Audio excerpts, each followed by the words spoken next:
안녕하세요. 밤 11시 44분입니다. 오늘은 글쓰기에 관한 에세이를 한 권 읽어보려고 합니다. 우리나라 은유 작가님의 쓰기의 말들이라는 책이고요. 2016년도에 나왔습니다. 소소하고 소박한 일상의 언어들이 무척 친근하게 다가왔어요. 제가 어릴 적부터 일기를 틈틈이 쓰고 있는데 일기를 이렇게 쓰고 싶다 라는 생각을 많이 했습니다.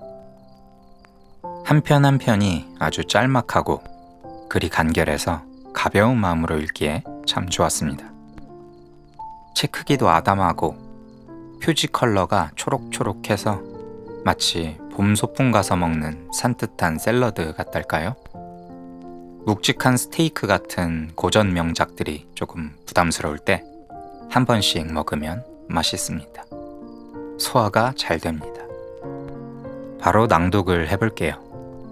책의 프롤로그와 12편의 에세이를 발췌해서 읽어보겠습니다. 들어보시고 이 내용이 마음에 드시면 지난번에 제가 업로드한 뼛속까지 내려가서 써라 이 영상도 시청해보시길 추천드립니다. 같은 장르의 책이라고 보시면 돼요. 그것도 마음에 드신다면 그때는 구독과 좋아요를 꼭 눌러주시기 바랍니다. 감사합니다. 좋은 밤 되세요.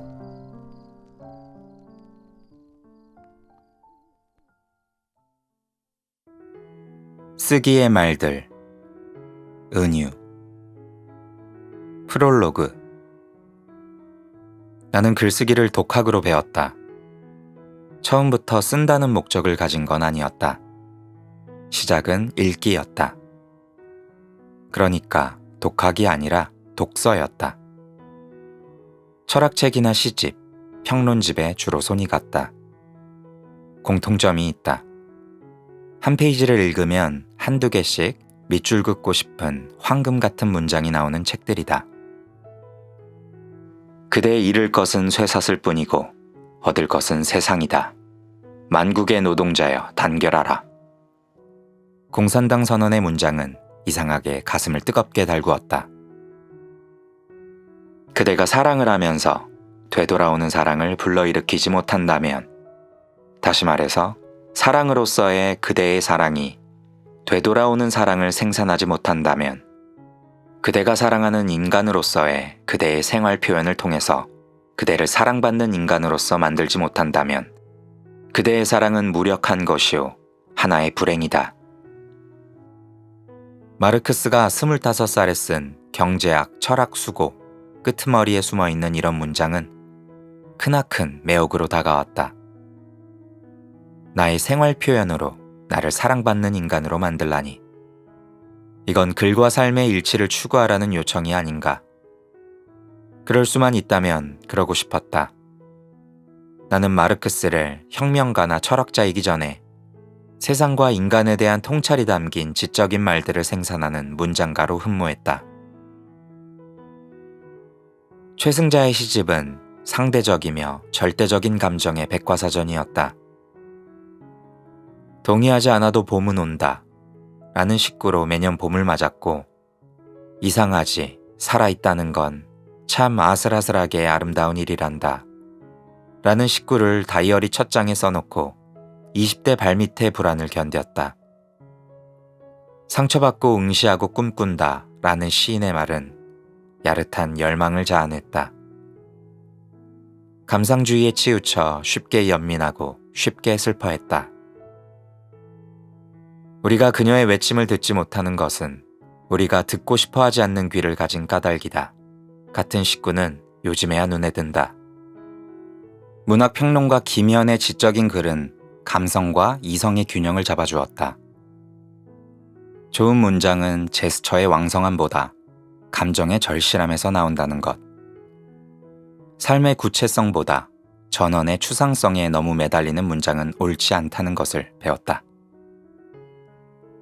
이 덕분에 장식적인 문장, 곧 말들의 긴장 관계가 느슨한 문장에 더 이상 미혹되지 않을 수 있었다. 나는 내가 쓰고 싶은 글을 썼을 뿐이며 남들도 다 쓸 수 있는 글들을 쓰는 것을 삼갔을 따름이다. 행복한 책 읽기에서 만난 김연의 고백은 부끄럽고 초라해도 자기 색깔을 만들어 가도록 등 두드려 주었다. 단단한 집안이라고 생각된 것이 거짓 집안이라는 것이 밝혀지면 세상에 검은 시면이 보이기 시작한다. 같은 글귀는 세상엔 내가 모르는 비밀이 너무도 많다는 확신을 주었다. 계속 책을 파고들 이유가 생긴 것이다. 나는 책을 좋아하는 것 치고는 소설을 많이 읽지 않았는데 사람들이 왜 소설을 안 보냐고 물으면 분량 대비 건질 문장이 없다라는 말을 뻔뻔스럽게 늘어놓곤 했다. 다도가라기보다 문장 수집가로, 서사보다 문장을 탐했다. 우표 수집가가 우표를 모으듯 책에서 네모난 문장을 떼어 내 노트에 차곡차곡 끼워 넣었다. 읽기에서 쓰기로 전환은 우연히 일어났다. 자유기고가로 글밥을 먹게 됐다. 문예창작과나 국문과, 신문방송학과 졸업생이 아니고 책 읽는 생활인인 나는 살짝 긴장했다. 별도의 창작훈련 과정을 거치지 않았고 작법을 몰랐다. 글쓰기가 어렵지는 않았지만 그냥 쓰지 않고 잘 쓰고 싶었다. 내가 모은 빛나는 문장들처럼 놀랄 만한 문장이 내 글에도 한두 개쯤 박혀 있길 욕망했다. 아니, 그래야 글이었다. 글쓰기를 좋아하는 것과 글쓰기로 돈을 버는 것은 다른 세계의 일이다. 글과 돈은 교환된다. 교환 가치 없는 글은 버려진다. 하자 없는 글을 완제품으로 발주처에 납품해야 하는 의무가 생겼다. 돌다리를 두드리는 심정으로 틈틈이 서점을 찾았다. 글쓰기 관련 책을 뒤적였다. 내가 쓰는 글이 맞는지, 문법에 오류는 없는지, 구성은 괜찮은지, 주제는 어떻게 담아내는지 점검했다. 동사가 약한 단어의 조합이 엉성하면 문장은 산산이 부서진다. 표현력은 단어와 단어의 연결을 정확히 아는 것이다. 도라지 100뿌리를 심는다고 산삼 한 뿌리가 나올 수 없다. 같은 참조할 만한 문장을 메모했다. 반복적으로 쓰기만 한다고 필력이 길러지는 게 아니란 걸 받아들였다. 내 마음 나도 모르겠고 원고를 어서 끝내고만 싶고 그래서 애매한 표현 뒤로 숨으려 할 때는 솔직할 것, 정확할 것, 숨김없이 투명하게 보여줄 것, 모호하게 흐려선 안 된다. 같은 타협 없는 문장을 떠올리며 한 번 더 글과 씨름했다. 저는 늘 제가 뛰는 모습을 한 번도 본 적 없는 사람이 관중석에 적어도 한 명은 있다는 생각을 해요. 그 사람을 실망시키고 싶지 않았습니다. 윌리엄 진서의 글쓰기, 생각쓰기에서 본 이 문장이 머릿속을 떠나지 않았다. 글쓰는 자세를 고쳐주었다. 사실 비매용 기업체 정기 간행물은 독자가 분명치 않다. 독자의 피드백이 거의 없다. 요구되는 수준은 웬만큼이다. 그래도 내 글을 누군가 한 사람은 반드시 본다는 마음으로 공을 들였고 그 글을 거짓말처럼 알아보는 사람이 있었고 그들의 신망을 얻어 글쓰며 생활하는 기반을 닦을 수 있었다. 문필 하청업자의 시간은 빠르게 흘렀고 나만의 문장 노트가 수십 건 쌓였다. 문장과 문장 사이에서 퇴적 풍화작용이 일어난 걸까? 어느 순간이 되자 나는 다른 글을 쓰고 싶어 몸이 달았다. 내 몸에 투입되는 문장과 내 몸이 산출하는 문장의 간극을 견딜 수 없었다. 나는 한동안 무책임한 자연의 비유를 경계하느라 거리에서 시를 만들었다. 거리의 상상력은 고통이었고 나는 그 고통을 사랑하였다. 그러나 가장 위대한 잠언이 자연 속에 있음을 지금도 나는 믿는다. 기영도의 시집 입속의 검은 잎, 시작 메모는 나를 책상 바깥으로 내몰았다. 삶의 구체성을 벗어난 무책임한 비유가 아닌 일상의 구석까지 훑어내는 삶의 무자비와 세계의 인식 불가능성을 순순히 인정하는 진짜 배기글을 쓰고 싶었다. 이곳에서 너희가 완전히 불행해질 수 없는 이유는 신이 우리에게 괴로워할 권리를 스스로 사들이는 법을 아름다움이라 가르쳤기 때문이다. 라는 기영도의 식구는 불행한 세상에서 불행해지지 않고 불행과 대결하며 살기 위해서는 글을 쓰지 않으면 안 되는 이유를 설명해 주었다. 어떤 사람을 아는 사람은 희망 없이 그를 사랑하는 사람뿐이다 라는 베냐민의 문장은 모순과 분열로 가득한 내면의 탐사를 재촉했다. 작가가 하는 일은 사람들을 자유롭게 하고 사람들을 흔들어 놓는 일입니다. 공감과 새로운 관심의 길을 열어주는 것입니다. 라는 수전손택의 말은 인간을 억압하는 규범과 도덕으로 꽉 짜인 세상에서 어떻게 글쓰기로 존재의 숨통을 뚫을 것인가, 자아의 우물을 벗어나 인정의 하늘 아래로 모이게 하는 글을 쓸까를 고민하게 했다. 읽으면 읽을수록 쓰기를 자극했다.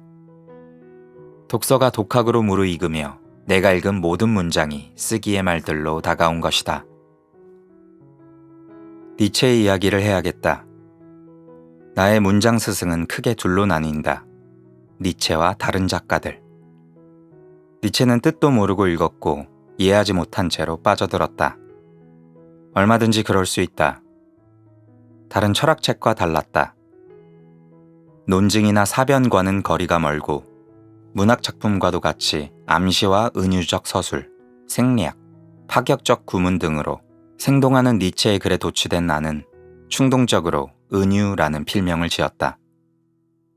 니체의 문장은 사납지만 예리했다. 통찰이 빛났다.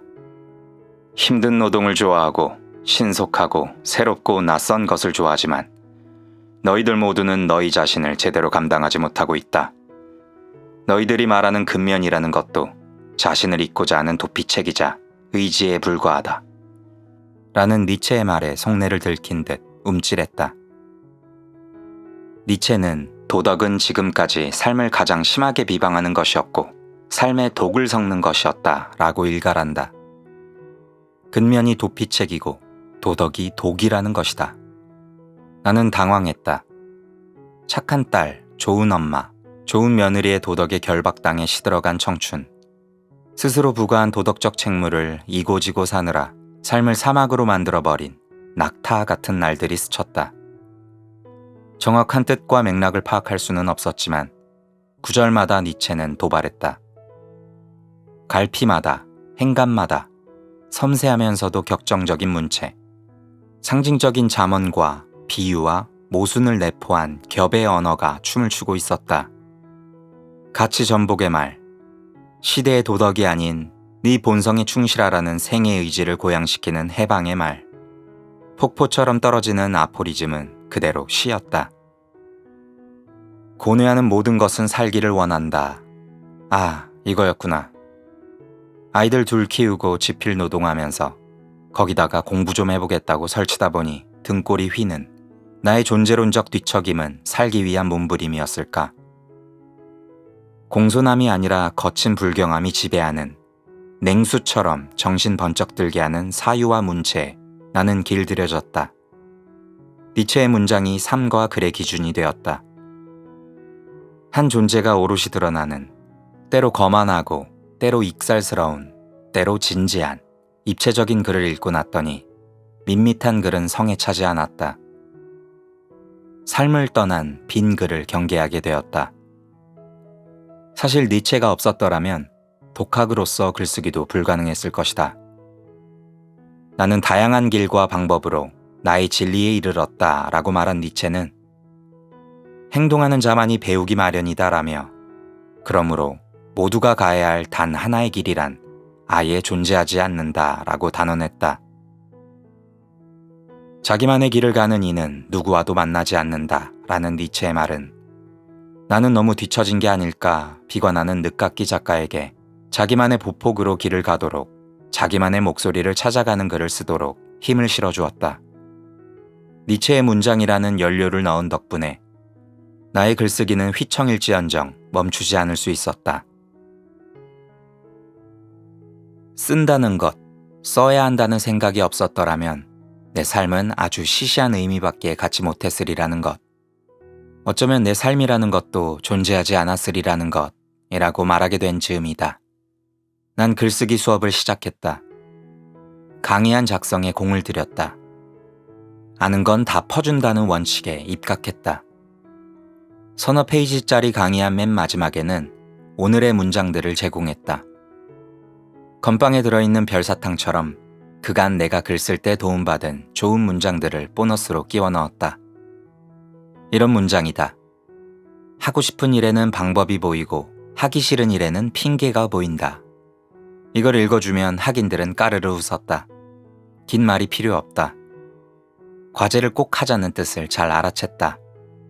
난이도 높은 문장도 넣는다. 인식에 이르는 길 위에서 그렇게 많은 부끄러움을 극복할 수 없다면 인식의 매력은 적을 것이다. 니체의 말이다.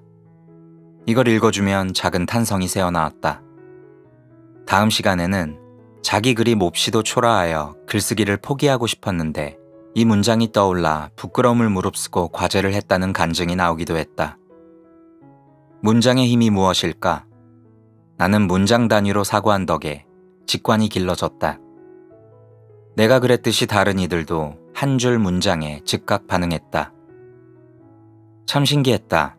수업 시간에 내가 하는 잔소리가 땅볼처럼 굴러가는 지리멸렬한 공이라면 훌륭한 작가의 한 줄 문장은 깨끗하게 담장을 넘는 힘찬 홈런볼이었다. 그 말들은 저마다 부드러운 곡선을 그리며 마음의 울타리 안으로 쏙 들어갔다. 글쓰기는 오직 글쓰기 자체를 목적으로 한다. 글을 써야 하는 이유가 한 가지라면 글을 쓰지 말아야 하는 이유는 108가지다. 상황에 따라 108번뇌로 살아난다고 할까?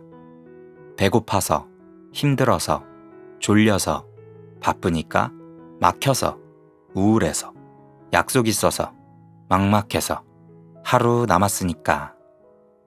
이 책에는 이럴 때 펼쳐보면 마음 다잡기 좋은 문장을 추렸다. 내 수첩에, 노트에, 파일에, 마음에 저장된 말을 다 꺼내놓고 옥석을 가렸는데 이왕이면 아름다운 문장으로 택했다. 마르크스는 내 문제를 해결해주지 않는다. 그렇지만 마르크스를 읽으면 스스로의 문제를 자기 손으로 해결해야 한다는 것을 깨닫게 된다. 라고 우치다 타츠로는 말했다. 이 책에 나오는 문장들이 그렇다. 쓰기의 말들은 글쓰기에서 닥친 문제를 바로 해결해주지는 않지만 도망갈 곳이 없음을 자기 손으로 써야 한다는 것을 지속적으로 속삭인다. 문학평론가 황현산이 어느 인터뷰에서 한 재미난 표현을 빌리자면 빨리 쓰기 시작해야 하는 글을 쓰기 전까지 생각하지 못했던 것이 긴장한 가운데 생각나고 글이 글을 물고 나온다는 것, 그 엄정한 사실에서 시작하고 끝나는 이야기를 문장마다 곁들였다.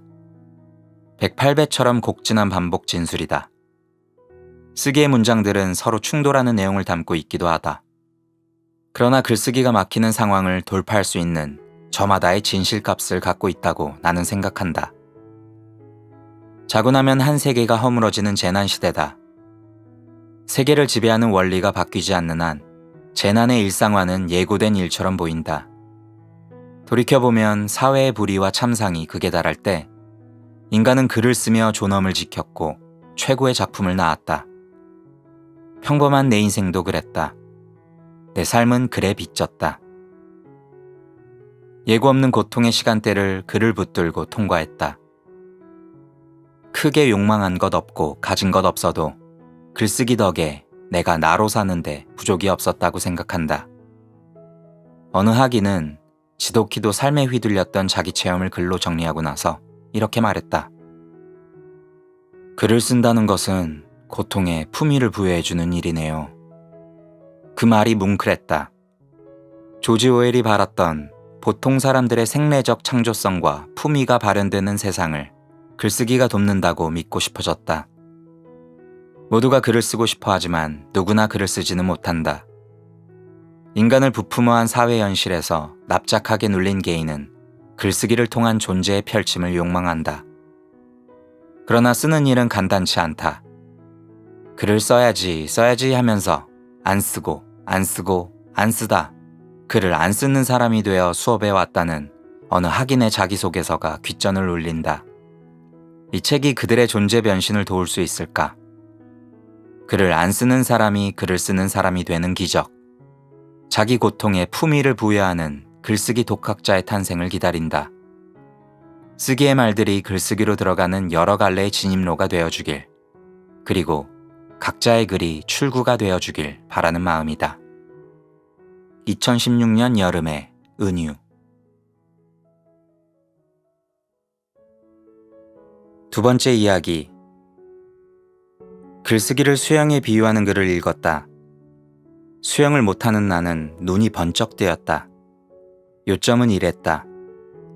수영 초보자는 물에 대한 두려움이 커서 손발에 힘이 들어가고 가라앉는데 물에 몸을 맡기고 편안한 마음을 가지면 수영을 할 수 있다며 글도 마찬가지라고 했다. 힘 빼고 자기 생각을 펜에 맡기면 글을 쓸 수 있다는 것이다. 그럴듯했다. 그런데 여기에는 누구나 마음 먹은 대로 할 수 있다는 전제가 깔려 있다. 난 그렇게 보지 않는다. 물에 들어가면 몸이 알아서 굳는다. 두려움은 의지로 퇴치되지 않는다. 글쓰기도 마찬가지. 펜을 든다고 생각이 술술 흘러나오는 경우는 드물다. 내가 무슨 생각을 하는지 몰라 어렵고 그 어수선한 생각의 파편을 보자니 괴롭다. 내 식대로 수영을 글쓰기로 번역해본다. 수영장가기, 즉 책상에 앉기가 우선이다. 그 다음엔 입수하기, 즉 첫 문장 쓰기. 락스 섞인 물을 1.5리터쯤 먹을 각오하기, 즉 엉망인 글 토해내기. 물에 빠졌을 때 구해줄 수영하는 친구 옆에 두기, 즉 글 같이 읽고 다듬기. 다음 날도 반복하기. 모든 배움의 원리는 비슷하지 않을까? 결심의 산물이 아닌 반복을 통한 신체의 느린 변화라는 점에서 말이다. 펜을 움직여야 생각이 솟아나는 것처럼 물속에서 팔다리를 부단히 움직이면 나도 수영을 배울 수 있을 텐데 물에는 가지 않고 이렇게 책상에만 앉아 있다. 네 번째 이야기. 그때 나는 민주언론 시민운동연합에서 진행하는 노희경 작가와의 만남에 참석했다. 선인장을 보면 그런 생각이 들었어요. 언제나 울 준비가 되어 있는 사람 같다는 생각. 난 성우 선배가 왠지 선인장 같아요.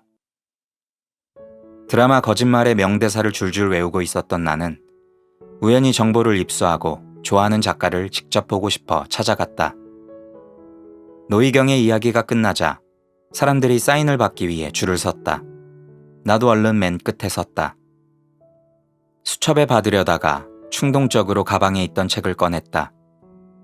나탈리 골드버그의 뼛속까지 내려가서 써라. 지금처럼 글쓰기 도서의 종수가 많지 않았을 때 고전으로 꼽히던 책이다. 표지를 열어 연두빛 페이지를 내밀었다. 이름을 말하고 작가님처럼 글 잘 쓰고 싶다고 말한 것 같다. 이렇게 쓰여 있는 걸 보면. 간절하게 원하면 지금 움직이세요. 노희경입니다. 2005년 6월. 10년이 흐른 오늘, 나는 아무 생각 없이 책꽂이에서 색이 바래버린 이 책을 꺼냈고 가방에 넣었다. 오랜만에 읽어보려고. 그리고 표지를 열었다가 놀라서 덮었다가 다시 열었다. 무슨 영험한 주문처럼 강렬했던 그 말의 기운에 휩싸여 보낸 밤들. 까맣게 콩닥거리던 기억이 불쑥 솟구쳤다. 유리병 편지처럼 먼 바다 돌아 새삼스레 내 앞에 이른 이것에 나는 또다시 들썩거린다. 간절하게 원하면 지금 움직이세요. 15번째 이야기. 막 니체를 접했을 때 나는 고양되었다. 나의 좋음을 기준으로 판단하지 못하고 남의 좋음을 기준으로 살아온 날들. 착하다는 말을 듣고 살아온 시간들이 원한 감정만 남긴 것 같았다. 나는 사랑하노라. 몰락하는 자로서가 아니면 달리 살 줄 모르는 자를. 차라투스트라는 이렇게 말했다 서문에 나오는 문장에 밑줄을 그으며 난 몰락을 모의했고 그 몰락의 징후는 어정쩡하게 들통났다. 어느 날 남편이 지나가듯 한마디 던졌다. 당신, 니체 읽더니 이상해진 것 같아. 나는 흠칫했다. 근거를 대라고 따졌지만 그 말이 목의 가시처럼 거슬렸다. 대관절, 뭐가 이상해졌다는 건지 억울했지만 그래도 나를 가까이서 오래 본 사람에게 그런 말을 듣는다는 것 자체가 무안하고 창피했다. 학습 목표를 다시 세웠다. 적어도 공부하더니 이상해졌다는 말은 듣지 말자. 약간의 반발심에 정했지만 이 방어적인 학습 목표가 만족스럽다. 상식과 원칙 없는 세상이다 보니 가만히 있으면 있는 대로, 열심히 살면 사는 대로, 나이 들면서 이상해질 확률이 높지 뭔가. 읽고 쓰며 묻는다. 몸으로 실감한 진실한 표현인지 설익은 개념으로 세상만사 재단하고 있지는 않는지, 남의 삶을 도구처럼 동원하고 있지는 않는지, 알므로 삶에 덤비지 않도록, 그리 삶을 초가지 않도록 조심한다. 27번째 이야기. 내가 아우슈비츠의 시간을 경험하지 않았더라면 절대 글을 쓰는 일은 없었을 것이다. 아마 글을 써야 할 동기를 찾지 못했을 것이다. 학생 때 내 이탈리아어 성적은 보통이었고 역사 성적은 형편없었다. 내가 특별히 흥미를 느낀 과목은 물리와 화학이었다. 그래서 나는 화학자라는 직업을 선택했다. 글을 쓰는 세계와는 전혀 공통점이 없는 직업이었다. 수용소의 경험이 나로 하여금 글을 쓰게 했다. 아우슈비츠 생존 작가 프리모 레비는 자신이 글을 쓰게 된 계기를 이것이 인간인가에서 이렇게 고백한다. 어느 화학자가 죽음의 수용소를 통과하고 작가가 되었다는 사실이 내겐 너무 강렬했다. 무엇이 한 사람으로 하여금 글을 쓰게 할까? 그것이 항상 알고 싶었다. 글쓰기에 관한 열쇠를 하나 찾아낸 것 같아 반가웠다. 나는 글쓰기의 재능이 그리 중요하지 않다고 생각한다. 글쓰는 일은 지겹고 괴로운 반복 노동인데 그 고통을 감내할 만한 동력이 자기에게 있는가? 재능이 있나 없나 묻기보다 나는 왜 쓰고자 하는가를 물어야 한다고 여긴다. 프리모 레비는 동기가 분명했다. 그럼에도 피로 물든 수용소의 기억을 일일이 들춰내고 복귀하는 일이 얼마나 고역이었을까. 그러나 그 무참한 죽음과 끝모를 수치가 몸속에 쌓여 있다면 또 어떻게 살아갈 수 있었을까 싶다. 그는 1945년 아우슈비츠에서 살아 돌아와 2년 뒤 이것이 인간인가를 발표하고 마지막 책 가라앉은 자와 구조된 자를 내는 동안 르포르타주와 소설 등 여러 권의 책을 남겼다. 그의 고백대로 인간에 대한 지칠 줄 몰랐던 관심이 아니었다면 불가능했을 작업이다. 쓸 수도 없고 안 쓸 수도 없는 딜레마에 놓인 한 사람은 어떤 선택을 한다. 쓰는 고통이 크면 안 쓴다. 안 쓰는 고통이 더 큰 사람은 쓴다. 28번째 이야기. 문학은 용기다라는 명제를 처음 봤을 때 곧장 와닿지 않았다. 문학은 언어 예술이고 용기는 굳센 기운인데 무슨 상관이 있지? 했다. 꾸준히 글을 읽고 쓰면서 그 깊은 의미를 알아챘다. 좋은 글에는 금기와 위반이 있다. 차마 말하지 못했던 것들을 드러내고 감히 생각할 수 없었던 것들을 밝혀낸다. 작가의 용기에 탐복하고 작가의 용기에 전염된다. 어쩌면 용기란 몰락할 수 있는 용기다. 어설픈 첫 줄을 쓰는 용기, 자기를 있는 그대로 드러내는 용기, 진실을 직면하는 용기, 남에게 보여주는 용기, 자신의 무지를 인정하는 용기, 다시 시작하는 용기. 도돌이표처럼 용기 구간을 왕복하는 일이 글쓰기 같다. 오죽하면 이성복 시인이 말했을까? 글쓰기는 오만한 우리를 전복시키는 거예요. 처음엔 나의 생각과 감정을 담아 남들 앞에 내놓는 일이 쑥스러워 몸이 굽었다. 그래도 굽은 몸으로 꾸준히 쓰고 의견을 냈다. 안 쓰고 안 부끄러운 것보다 쓰고 부끄러운 편을 택했다. 부끄러움 총량의 법칙이 있는지 왕창 부끄럽고 나면 한결 후련했다. 부끄러워야만 생각하므로 부끄럽기로 자처한 측면도 있다. 자신의 어리석음을 아는 자기인식이야말로 쾌감 중 으뜸임을 알았다. 부끄러움과 대면하는 용기 구간은 저마다 길이가 다를 텐데 글쓰기 수업을 2차례 들은 학이는 이런 후기를 남겼다. 이전 수업에는 쓸 말이 없어서 애를 먹었고 이번 수업에는 쓴 글을 줄이느라 애를 먹었다. 달라진 점은 하고 싶은 말이 생겼다는 것과 나를 드러내는 부끄러움이 줄었다는 것이다.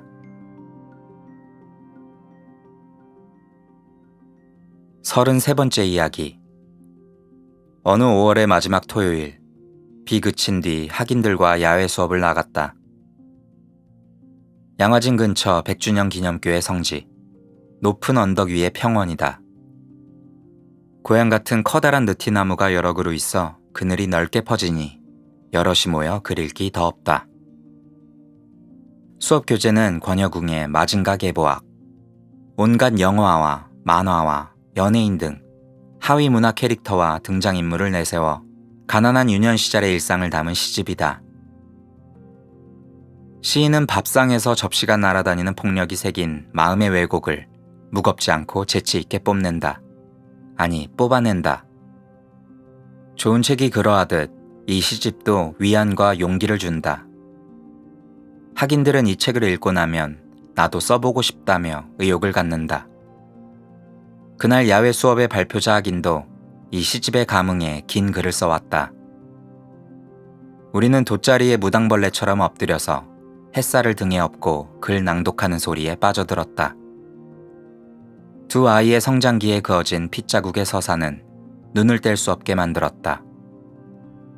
침 삼키는 소리 하나 들리지 않다가 같은 대목에서 스윽 밑줄 긋는 소리가 났다.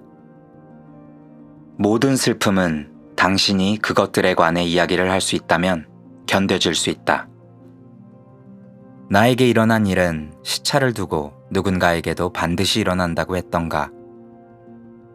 정말로 그렇다면 자기 아픔을 드러내는 일은 그 누군가에게 내 품을 미리 내어주는 일이 된다.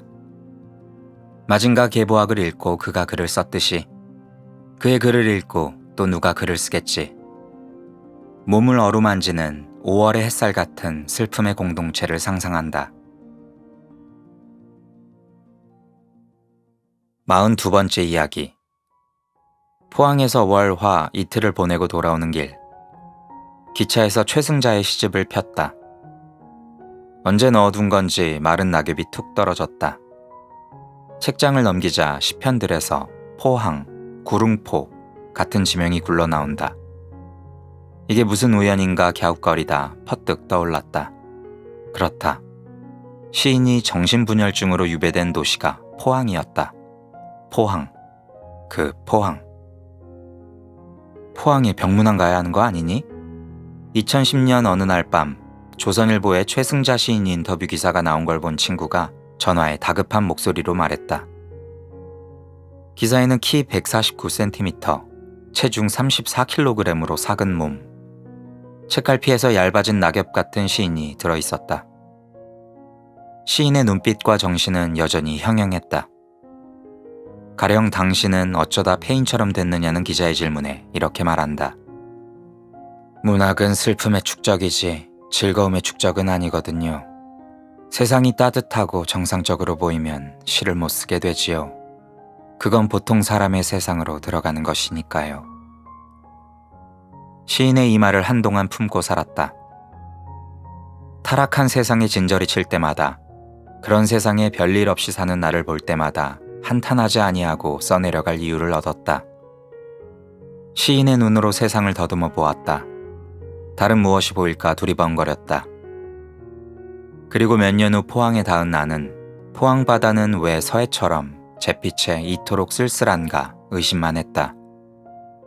포항을 떠나는 길에서야 가방에 넣은 시집을 꺼내고 그곳에 두고 온 시인을 만난다. 책상 앞에서가 내 인생의 가장 큰 천국이었음을 깨닫는다 라는 포항의 최승자를.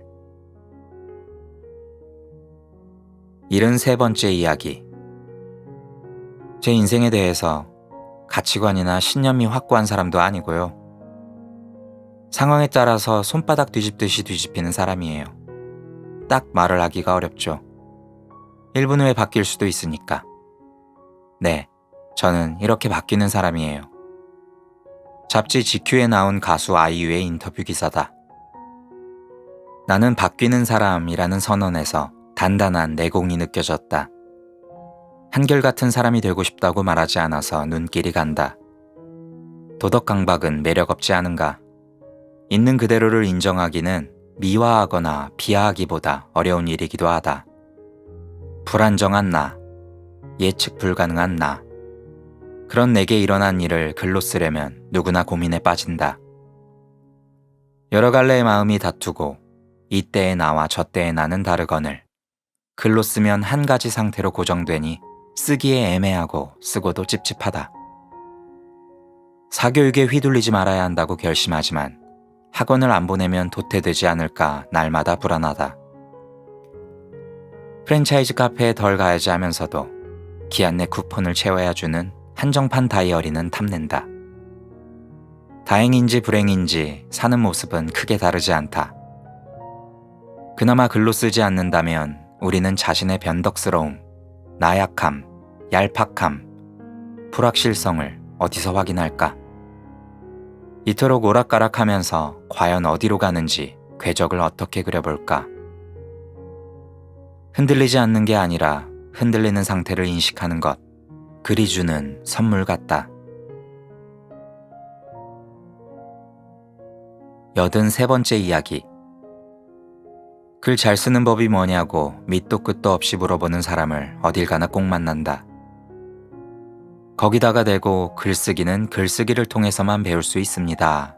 이러면 선문답 같고 실용 팁이랄 게 딱히 없어 난감한 와중에 구세주 같은 실행 지침을 챙겼다. 글을 쓰고 소리내서 읽어보세요. 자기가 쓴 글을 소리내서 읽어보기는 전업 작가도 강조한다.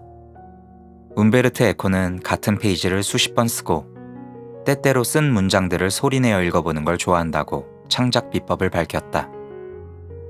글을 쓴 후 카세트 테이프에 녹음하고 들으면서 퇴고한다는 어느 소설가의 얘기가 전설처럼 떠돌기도 했다.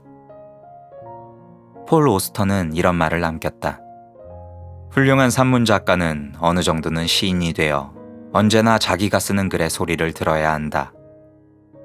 내가 낭독의 진가를 발견한 건 글쓰기 수업에서였다. 발표자는 자기가 쓴 글을 직접 읽는데 낭독을 마치면 스스로 글의 문제점을 알아챈다. 글이 중언부언하네요. 글이 너무 딱딱해요. 저도 여기가 지루하네요. 다른 사람이 지적하기도 전에 자백하듯 실토한다. 읽으면 보이는 것이다. 묵독이 아닌 낭독은 어조, 억양, 공명, 논점의 주의를 집중시킨다. 내가 나를 벗삼는 것, 글이 느는 지름길이다. 85번째 이야기. 나는 언제 좋은 사람이 되고 언제 나쁜 사람이 되는지 나이를 먹으면서 알게 됐다. 나쁜 사람이 될 때는 배고프고 피로할 때다. 사소한 일에도 짜증이 올라온다. 오장육부가 언어 중추를 쥐락펴락한다. 좋은 사람이 될 때는 글을 쓸 때다. 사소한 것이라도 찬찬히 살피고 다르게 보려고 애쓴다. 한 줄 한 줄 밀고 나가는 심사숙고의 시간 동안 모든 사물이 제자리를 찾아가는 기분이 든다. 나는 나를 글 쓰는 사람이라고 소개한다. 글쓰기는 나를 내 자리로 돌려놓는 최면 효과가 있다. 마른 김 굽고 하얀 밥 지어 먹고 커피 내려서 글 쓰려고 노트북 앞에 앉을 때 가장 생이 평화롭다. 동료를 찾는 본능일까? 글쓰기 수업에서 나와 같은 부류, 감각의 주파수가 맞는 사람을 만나고 만드는 게 큰 기쁨이다. 글을 잘 쓰고 싶어서 와놓고 막상 글 쓰는 건 회피하는 이들을 볼 때 난처하다. 그 자기 모순을 직시하도록 하고 쓰도록 권한다. 쓰기 전엔 잘 쓸 수도 없지만 자기가 얼마나 못 쓰는 줄도 모른다는 것. 써야 알고 알아야 나아지고 나아지면 좋아지고 좋아지면 안심한다. 안 쓰면 불안하고 쓰면 안심하는 사람. 그렇게 글 쓰는 사람이 된다. 97번째 이야기. 설치미술가에게 도제 수업을 받고 있는 한 학생이 스승을 인터뷰한다며 조언을 구했다. 질문지에는 언제 소지를 발견했는지, 작업의 어려움은 무엇인지, 영감은 어떻게 얻는지 등등 10개 남짓한 문항이 적혀 있었다. 나는 스승에게 작가로서의 자의식을 질문하라고 했다. 자기 직업으로 세상에 전하고 싶은 메시지가 무엇인지 그 이야기를 들어보라고. 한 사람이 그냥 일을 한다는 것과 창작자로 산다는 것은 다르다. 글 잘 쓰는 사람이 멋있어 보여서 악기 메고 다니는 게 폼나서 그림을 그리면 남들에게 인정을 받아서 시작할 수는 있어도 계속할 수는 없다. 작가로서의 자의식은 어설픈 제스처 차원이 아니다. 외면의 연기를 넘어선 내면의 요청이다. 왜 글을 쓰는가? 내가 본 진실을 말하고 싶다. 왜 그림을 전시하는가? 힘든 사람들이 그림을 보고 위로를 받으면 좋겠다. 왜 그래피티를 하는가? 규범과 질서로 꽉 짜여 사람들을 구속하는 사회의 틀을 흔들고 싶다. 그간 내가 만난 예술가들에게 들은 얘기다. 소박하든 거창하든 허황되든 겸손하든 내면의 동기는 한 사람과 그 작품을 이해하는 열쇠가 된다. 창작은 혼자 하는 일, 자문자답의 여정이기 때문이다. 글쓰기 수업 마지막 시간에 학인들에게 말한다. 작가로서 자의식을 가지세요. 나는 왜 무엇을 쓰고 싶은가? 내가 되고자 하는 모습은 무엇인가? 사람들과 무엇을 나누고 싶은가? 사람들에게 어떤 도움을 줄 수 있을까? 그 물음을 어루만지는 동안 아마 계속 쓰게 될 거예요. 100번째 이야기. 비밀글만 쓰면 글은 늘지 않는다. 글쓰기 책을 내고 채널 예스와 인터뷰를 했다. 그 기사에 달린 제목이다. 사실 난 비밀글 쓰기를 특별히 강조하지 않았다. 처음엔 의아했는데 제목을 잘 뽑았구나 싶다. 말하고 싶지 않음과 말하지 않을 수 없음의 기랑에서 좋은 글이 나오는데 두 마음이 다투다가 비공개 버튼으로 숨는 경우가 많은 것 같다. 그 비밀글의 유혹을 벗어나는 것, 세상과 나의 대화가 내가 생각하는 글쓰기의 본령이다. 비공개는 독자가 없는 글이다. 방에 갇혀 혼자 쓰고 혼자 본다. 끼적이는 기분으로 무엇이든 쏟아내도 뭐라는 사람이 없다. 생각을 치밀하게 밀고 나가는 번거로움은 피할 수 있다. 나만 보니까. 어떤 사건을 자기중심적으로 재편하기 쉽다. 누가 뭐라 하지 않으니까. 자기의 견고한 틀 안에서 안전하다. 트위터, 페이스북, 블로그, 논문, 기사, 편지 등 대개의 글쓰기는 공개가 기본값이다. 세상에 내 생각과 의견을 제출하는 일이다. 자기의 최대치, 생각의 근사치를 표현하려 노력한다. 남이 보니까. 그것은 자기 생각을 검증하는 기회가 된다. 누가 뭐라 하기도 하니까. 다른 의견을 접하고 내가 아는 게 전부가 아님을 안다. 환대든 적대든 다양한 반응을 겪어야 맷집이 키워지고 글이 성숙해진다. 자기 글에 대한 책임을 배우는 것이다. 글쓰기는 자기중심성을 벗어나 타인의 처지를 고려하는 작업이다. 나뿐이던 세상에 남이 들어오는 일이다. 그러므로 이렇게 말할 수 있지 않을까. 타인이라는 지옥을 배제해버리는 비밀글은 글쓰기의 지옥으로 가는 길도 차단한다.